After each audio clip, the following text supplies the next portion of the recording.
Okay. Try this one more time. Real time, right? Live video is starting. Okay. Yes, we are now live. Excellent. Okay. Thanks for hanging in there with us again, everyone. I'm Sam. I'm with NATP. I have with me today Brad. Brad is also an NATP instructor, among a number of other things. But we wanted to get together today to talk about WISPs and security plans and data security and all of those fun topics that, are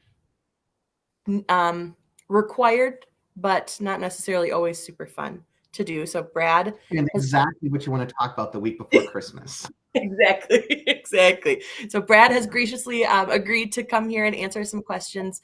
So before we get started, I do want everyone to know Brad has agreed to answer questions live. So if you do have questions for him as we're going throughout this chat, just comment in this post and we will take them on air.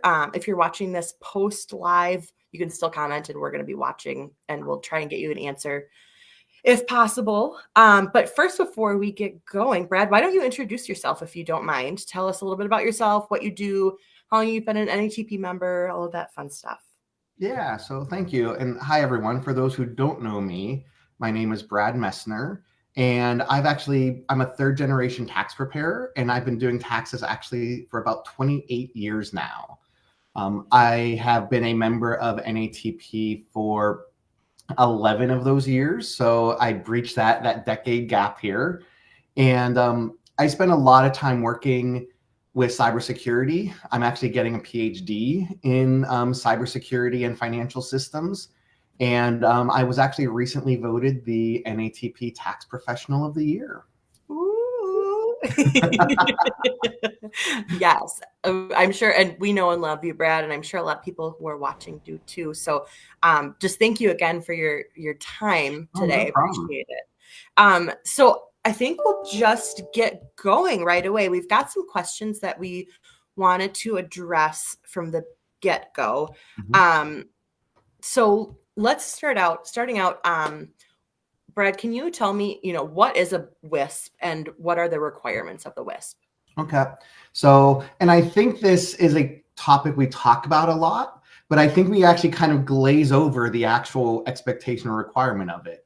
So a WISP stands for Written Information Security Plan. And what this is it's a document that outlines all of the expectations of how you and your firm manage client data. Now, specifically, it is focused on personally identifiable information, such as name and social security number, their financial data, and so forth.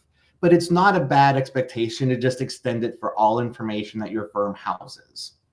And the requirement actually goes back quite a bit. So it connects to the Gramm-Leach-Bliley Act, which was actually implemented in the late 90s. So when we hear about this being talked a lot more recently, the actual discussion and expectation started over 2 decades ago. And just having the information security plan is one of the requirements. But even just a short story, and you know me, I have to share a story here.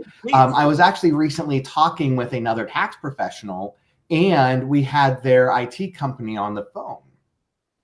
And during the discussion, their IT company was actually arguing that there was not a need to have this plan in writing. And I can absolutely reassure everyone, the expectation is that you do have a plan in writing.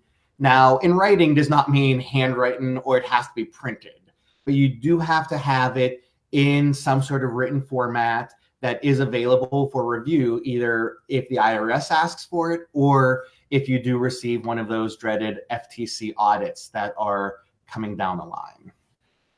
And correct me if I'm wrong, Brad, but there's now when you renew your PTIN, there's a question too that to affirm that you have that written. Correct. So when you go to renew your PTIN, one of the questions, right in line with, are you up to date on your taxes? Do you have a criminal background? Right following that, then it asks you if you are aware about the requirement to have a written information security plan. So we do need to have these plans present or available if we are going to be moving forward with renewing our PTINs. So what are some of the most common challenges preparers face when creating their WISPs? I think the biggest challenge is fear of the unknown. I see a lot, and especially in a lot of these Facebook groups, I see people say, "I just want to do taxes," and I don't understand why all of this security is being thrown on us. And I think that's probably the biggest challenge is a lot of folks that I talk to are doing things relatively right or are going in the right direction. So in a lot of cases, it's almost a little slightly unfounded fear.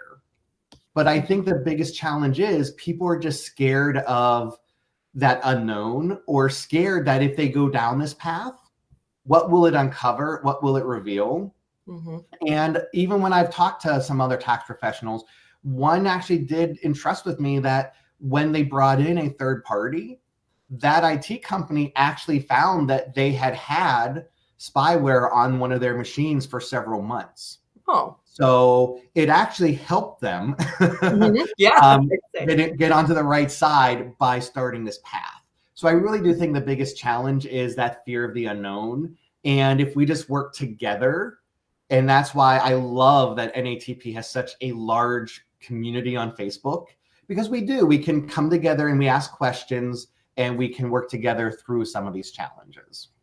And it seems to, thinking about a WISP in its totality probably seems pretty overwhelming for someone who has never had anything documented like this before. I bet that's difficult is just getting started too. No, absolutely. And the IRS has provided a template, but even if you download that template, the template itself now is around 30 pages, and half of it are all these really extreme technical terms and addendums and so forth. So even someone just grabbing it, there's that initial fear of feeling overwhelmed, especially by the technical aspect of a lot of the documents. Sure.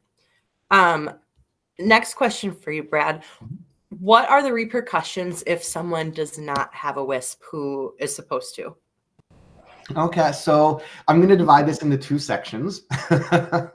We're going to have the hard repercussions and then the possible repercussions. So the hard repercussions are, I've actually heard now from two individuals where they were sitting down with an IRS agent to discuss an audit, and the agent actually asked for a copy of their WISP. And one of the individuals did not have it, and the agent would not move forward in discussing those client details because that firm did not have a WISP. But even more so, now that we are well into the FTC safeguards rule being implemented back in June, we're going to start seeing actual audits of firms, very similar to due diligence audits that we've been experiencing for years. And if a firm is audited and they are found to be in non-compliance, the fines can reach well over $100,000. And in the case of, say, an actual disclosure of data that appears to be willful, there can actually be tied to prison time as well. And to even add more complexity onto that, because the IRS has taken such a strong stance, and the FTC these last couple of years, we're seeing an influx of states actually implement their own policy as well. And I've shared in a couple different groups and so forth. And I think I even shared in the NATP group a few weeks ago that if we follow the path of what's been going on with the HIPAA requirements, that's a forecast of what we are going to be seeing. So, for example, a healthcare organization out in the Midwest recently experienced a breach, and the state fined them almost $600,000 purely just for not following their cyber requirements. So outside of all of that, the states are now getting involved. And between the states and federal, we're looking at hundreds of thousands of dollars in fines if compliance is not followed. Yeah, so that's pretty serious. Yeah. Anything else, Brad, that you think people should know about, to just really drive home, I guess, the importance of having a WISP, whether it be repercussions or just financial or, for their business. Well, and I think that's the soft side that we don't talk about enough, is the reason this is being pushed so hard is actually to kind of force us to think about our operations. And it's to force us to think about, how are we protecting this information? What steps are we actually taking? And so it's not just about, well, we have the compliance piece, we have to make sure we don't get fined, but it's actually trying to get us to think proactively about our operation and put safeguards into place. And a great example of that was, here I am talking about security, and we just renewed our cybersecurity insurance. And every year when we go through a renewal, they review our security plan and they provide feedback to us. And this year, they actually provided feedback in connection to verifying identification over the phone. And if you recall, back into September, MGM got slapped, well, I guess globally, technically, and their operation shut down for almost 2 weeks. All of it because of what is known as a vishing, or a voice phishing breach. So our cyber insurance actually added a requirement for us to have a policy in place to verify people's identification even over the phone. So I think the soft piece here is to make sure that we're taking it serious and not just focusing on the compliance side. Definitely. Next question for you, Brad. And just a reminder, if you are watching live and you have questions for Brad, please feel free to comment. We will get to them as we can. But next question for you, what are the common elements of a WISP? I know you mentioned the IRS as a template. Are there, common elements that you recommend or like to see, that you found in your own practice to be helpful? Yeah. And the nice thing is why I love and I hate a template all in the same breath is it does provide us a nice level of guidance. But I feel like when we're given guidance, that's exactly what we focus on. Sure. So even though the IRS template's about 30 pages, outside of the attachments, the WISP itself is only about 6 or 7. Well, outside of attachments of the WISP that we have in our office, our WISP is close to 50 to 60 pages, plus another about 30 of attachments. Now, obviously, I probably go overboard in ours. I will go on and admit that. But we do want to make sure we include things such as contact information. And this includes not just internal, so that they know to contact me, but who are your vendors? What are your emergency contacts for your IRS liaison and all of these individuals? Because if your system is breached, those are all people you need to readily reach out to. So having them in one central place is absolutely pertinent.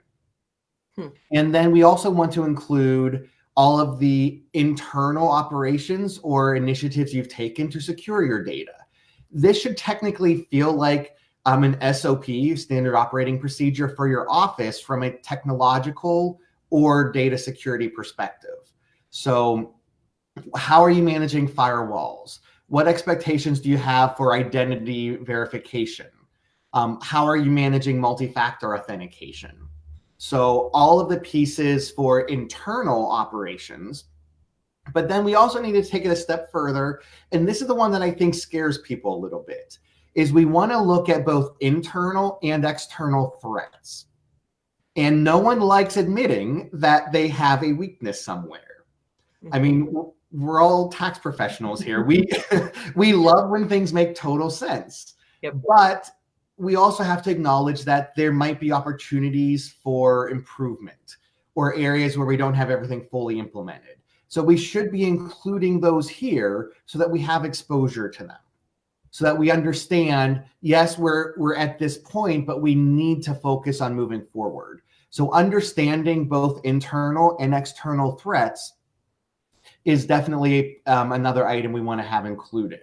A new item that, I shouldn't say new, it should have been there in the previous, but back at the beginning of the year, the FTC really reiterated the importance of having an emergency response plan. So this is actually one of the 9 new topics of the FTC safeguards that went into effect in June. And this emergency response plan is literally like we see it in movies, when something happens and they go to like the director of security or someone and they pull out this huge binder and they sit there and follow step by step. I think about Jurassic Park every time I think about this, because they whip out that binder and they sit there and follow step by step how to reset the power. That's what this emergency response plan echoes, is in the event that something happens, this is our standard procedure of how we go about not just correcting it, but rectifying, notifying, and essentially correcting whatever steps need to take place. So all of those, plus then there's some additional attachments that include things like your inventory, user details, and so forth. So I do think the IRS template provides a nice outline of what all should be included. There's a lot of additional content that needs added to it. We have a couple of questions coming in. First one from Belinda. What steps, so in the previous question, what steps did you implement to address the insurance requirement for vishing? Okay, and that's a great question. And we really struggled with this one because I think like most other firms, our firm, we really strive to have that personal connection with clients. But as deep fakes are also increasing, we do need to take those extra precautions. So we've implemented 3 options. We can either call them back on a number we have on file just to confirm it's them. We can text them a code upon calling, or we can now store a password that they have to provide upon calling.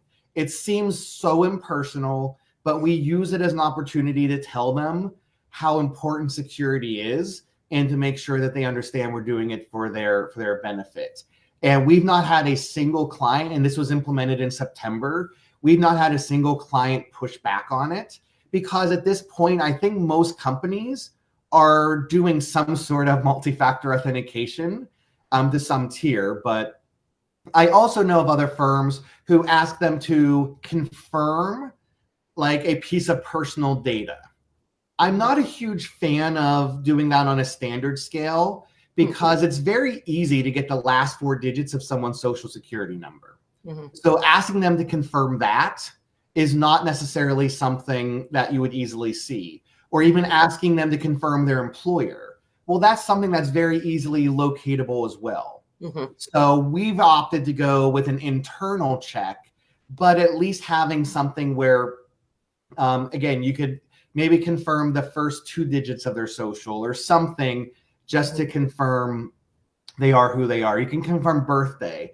Again, birthday is a little more of a public piece. I hop onto everyone's Facebook page and I can usually see what their birthday is. Mine is fake. If you hop onto mine, it's the wrong birthday because I don't want people to know what my birthday is. But I think that's a good step, is come up with a standard, whether it be a text code or some piece of information you can collect from them to verify it is who they are. Awesome. Well, thanks, Belinda, for the question. Belinda says, great ideas and simple. Thank you so much.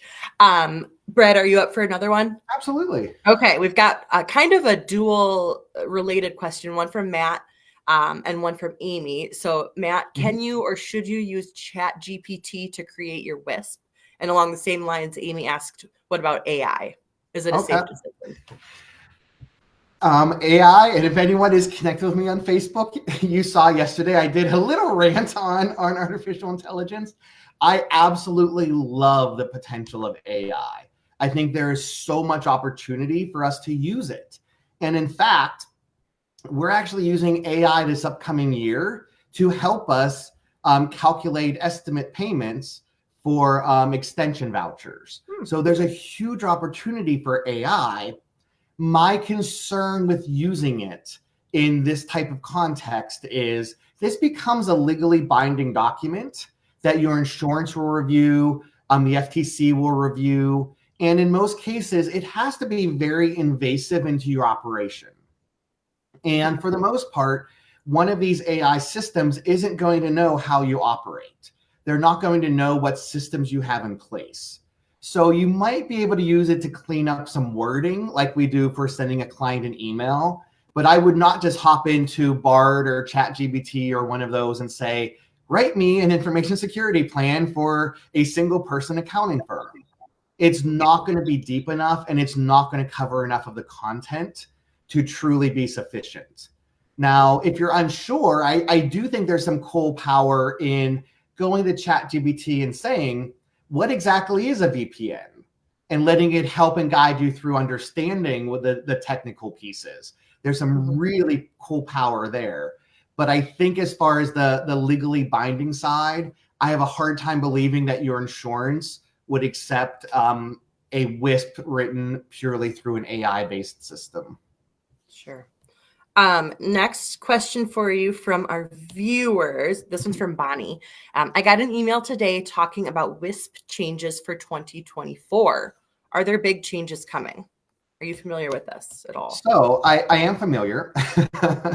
And at this point, unless the FTC or IRS were to step in and add in additional requirements, all that we're really seeing in a lot of cases is just more clarification. So there was a lot of talk about all of these huge changes in 2023 connected to the WISP. And all that really was the FTC safeguards rule that was implemented back in June. And for the most part, that was just adding additional clarification on top of the WISP requirement. So it really didn't add a lot of new, it just added clarification. So I think what we're going to see in 2024 is a lot more additional clarification, which does feel like new requirements, especially if it's something that someone hadn't had before. But from recent conversations with an IRS liaison, I do know that there are expectations for an updated Circular 230 to be coming out, and that there will be significant changes to the security aspect connected to that new Circular 230. So I'm going to speak on behalf of NATP, and I can promise you when that comes available, there will be a lot of discussion and a lot of guidance provided from NATP out to everyone. But we don't necessarily have those details yet, but there are a lot of clarifications pending. And as those come out, they are going to feel a lot more like requirements that are coming. Yeah, that is one thing that you could definitely speak on, as we are pretty timely in getting things out to people, or trying to provide as much information as possible. So along those lines too, I want to just note, Brad, you have a couple of education pieces with NATP where you talk about WISPs and security planning. The first is an on-demand workshop, creating a viable data security plan. Does that sound correct, or around the right? Correct. So around the right it's a 4-hour workshop where we talk through the basics of cybersecurity. And then the second half, we walk through the WISP to make sure people understand what the expectations are. It's a great Christmas present to yourself this year. You have a great week in between Christmas and New Year's. Have some eggnog, gingerbread cookies, and just sit back by the fire and write your WISP.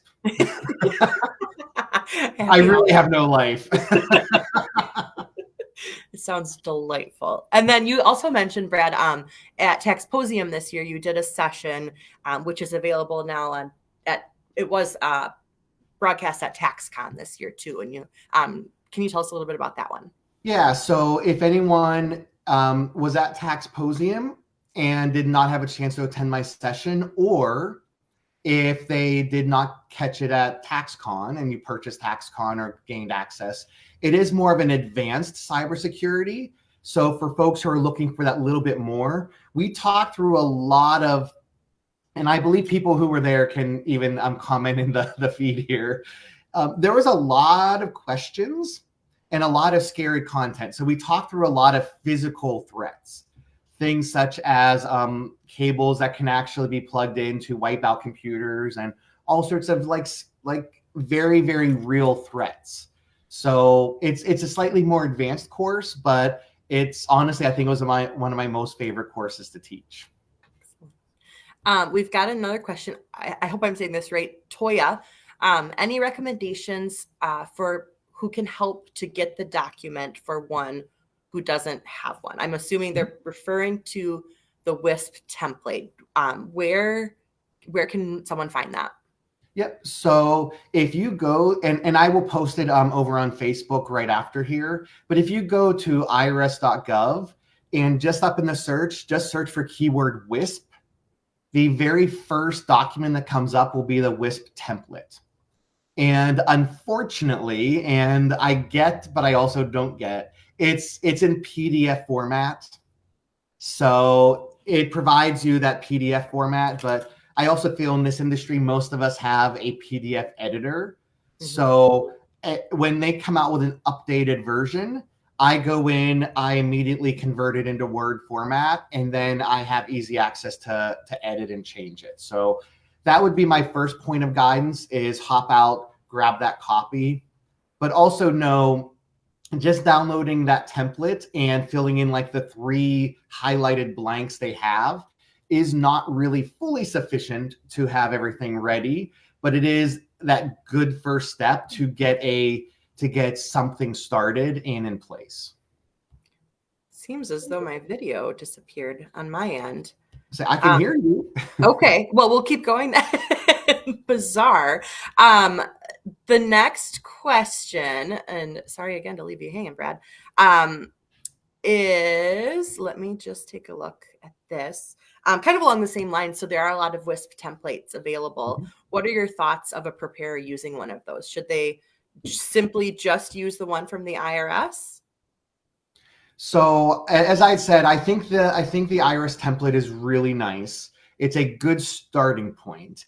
And one thing I think I give the Iris a lot of credit here for one, providing a template, but even more so, they've kept it updated. They've actually provided updated versions over the course of the last year and a half since the first one came out. So I give super credit to the IRS for that perspective. But my biggest fear with templates is the just download, sign, and chuck away into a file folder. Because what we're really looking at here is these documents need to be customized down to each individual firm. So I say if you're looking for a starting place, download the IRS template. It's a great starting place, and then go about starting to customize it. There's a lot of other versions I've seen floating out there. I think the IRS's template is the most spot on from a default template perspective. And I do think it's probably the best place to start. Awesome. Sorry again about my video, Brad. It looks like it's just you for now. I'm not sure what's going on, but I'm still here. We're still chatting. So I have just a few more questions for you, actually, if you have time. Absolutely. I'm just checking our viewers to make sure I didn't miss any. And it looks like we're all caught up. Again, if you do have a question for Brad, feel free to comment now while we're live, or you can comment, later if you're watching the rewatch, and we will still try and monitor this. But another question for you, Brad: what are easy wins that a preparer could do before this upcoming tax season starts to improve the security on their firm?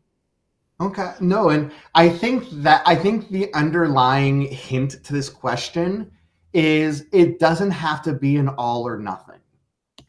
I think that one of the nice pieces with that thought is let's come up with a step-by-step process and make it a continual push for improvement, not just this, we have everything done, let's file and forget. So there's a lot of things that we could easily do before season if you don't already have them implemented. The first one, I think, is going off and getting 2-factor or multi-factor authentication enabled. And this is a hard requirement that we have this turned on for any systems that contain PII. And especially for smaller firms, the cost is not significant. The cost in most cases is either free or, and I'm not making this number up, $2 to $3 a month. Oh, wow. Exactly. So the fear of tech becoming this massive cost, there is a lot of items that can be costly out there, but some of these easy wins, multi-factor authentication, you can have turned on in a matter of 2 to 3 hours. Mm-hmm. And it's a nice, easy system to make sure that there's an extra step of safety between you and your data. Mm-hmm. And then I'd say another easy win is implementing some sort of password management system. I've even spoken in the past, and recently the Department of Defense has shifted some of their thoughts on password management. And in the past, what was the focus was we just need longer and more complex or difficult passwords. And and they should change every 6 hours to make sure that someone isn't. I think we've all realized that that's almost infeasible. Mm-hmm. It is really hard to have 30 systems with 30 different passwords that are all 20 plus characters. So the real new push is to get an enterprise level password manager that you implement correctly using password or passkey vaults and proper multi-factor authentication. And again, it's not one of those costly items. There are some that, and I'm not endorsing any, but Bitwarden has an option. It's an open source option that is very low cost. But then there are quite a few others, and the cost in most cases, we're talking like $60 or $70 for the year. And I can promise you, as someone that has an office now with 10 employees, having that central store of passwords is one of the best gifts you can give yourself at the end of the year going into next year. Mm-hmm. So I think those are 2 easy wins that you could implement by the end of this week and be done before Christmas with 2 nice, easy ways to secure your firm. Awesome. Next question for you, Brad. I've got 2 left. Are there any hard no's or pieces of advice you have heard that you would strongly advise against?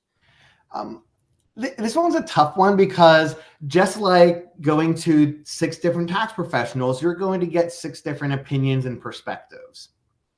My biggest hard no is I hear from a lot of people that they're just a small firm. I really don't need to focus on security. And that, I think, is the biggest myth that's floating out there. And I've seen a lot of others endorse that perspective.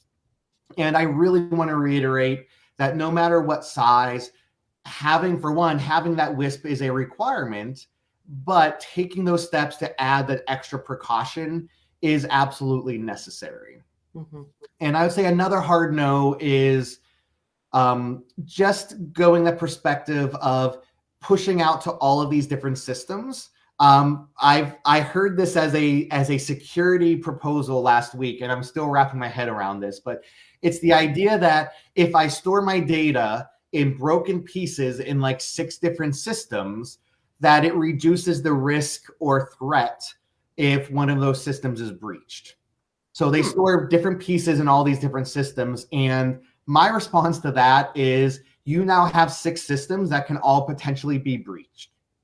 Sure. So I really become the focus of keep your data protected, keep it secured.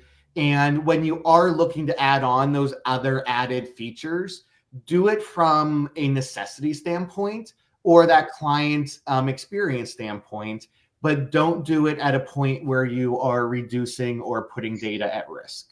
Mm-hmm, mm-hmm. Last question for you, Brad. What are some of the largest misconceptions about the WISP?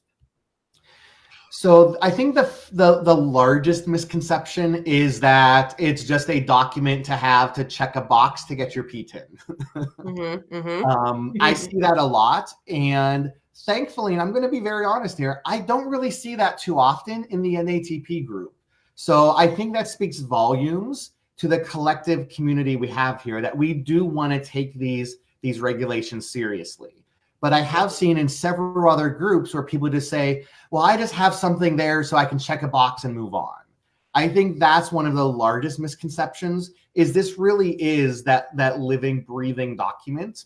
Mm-hmm. And the second misconception is it shouldn't just be that template. I know I've already said that a couple of times, but it really does need to be uniquely customized down to your individual firm level. And with that, what I mean is if you just grab the template, your insurance is going to review that version if you have a breach or if you have an incident.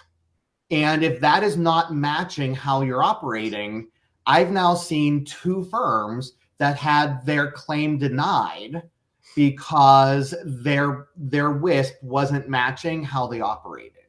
So my second warning on the misconceptions would be to make sure that it does actually match your operation and doesn't just follow a blank standard template. Excellent.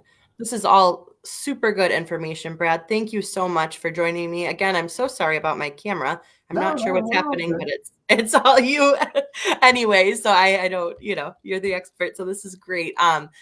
If anyone has any follow-up questions, they can post them in the comments on this video. And like I said, we will try and get answers to everything. Brad, we will work with you to reach out and see what else we can find. But in closing, is there anything else you want to add or talk about?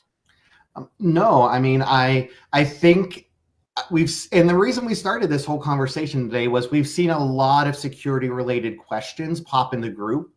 I think that's where I'll probably end things today is I love seeing that. I think it speaks to people's desire to do things correctly and people's hope that they're going down the right path. So please keep up those questions. We have a community here where we can share and collaborate. And I think that speaks volumes to what NATP is all about. Awesome. Well, thanks again for joining us, everyone who's watching. And Brad, thank you again for your time. We will end it here. But again, happy holidays, and make sure that you get up on your WISP education and take that workshop over the weekend. Exactly. All right. Bye. Thanks. Bye. Okay.